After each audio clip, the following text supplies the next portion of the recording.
আসসালামু আলাইকুম, সবাই কেমন আছেন? অবশ্যই ভালো আছেন। আজকে দেখুন কি রান্না করতে এসেছি দুপুরবেলা। চলুন শেয়ার করে আপনাদের সাথে। পেঁয়াজ কেটে রেখেছি, ধনেপাতা, কাঁচামরিচ, পেঁয়াজ, রসুন সব কেটে রেখেছি। এখানে তেল বসাই দিচ্ছি। দেখুন এই তেলটা ভিতরে আমি মাছ ভেজে নিয়েছি। তো মাছ ভাজা আমার প্রায় শেষ।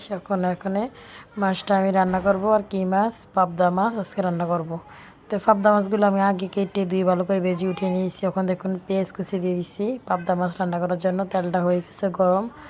তারপর দেখুন এখানে এই যে পেঁয়াজটা দিয়ে দিচ্ছি। এখন পেঁয়াজের সাথে কিছু কাঁচামরিচ দিয়ে দিব।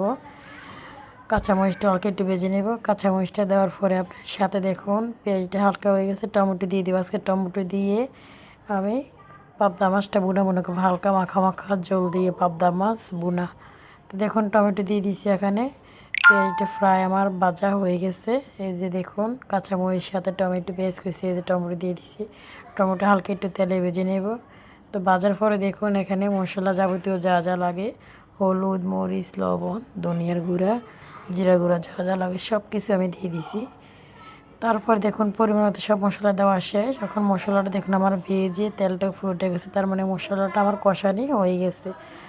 এখন মশলা যেহেতু আমার কষানি হয়ে গেছে, এখন একটু সামান্য পরিমাণে একটু পানি দিয়ে দিব, যাতে মশলাটা পুড়ে না লাগে পাইপেনে। এই যে দেখুন কেমন কালার হয়েছে। আর এত সুন্দর গ্রান আসতেছে। শীতকালীন টমেটো, কাঁচামরিচ, আমার থেকে শীতকালীন টমেটো গাছে পাকনা, তারপর একটু কাঁচামরিচ দিয়ে ধনেপাতা দিয়ে মাছ রান্না করলে অনেক মজা লাগে। এই যে মশলাটা আমি দেখুন, এই যে ধনেপাতা দিয়ে দিচ্ছি আমি। তারপর এখন দেওয়ার পরে আমি এখন উপর দিয়ে মাছ দিয়ে দিব।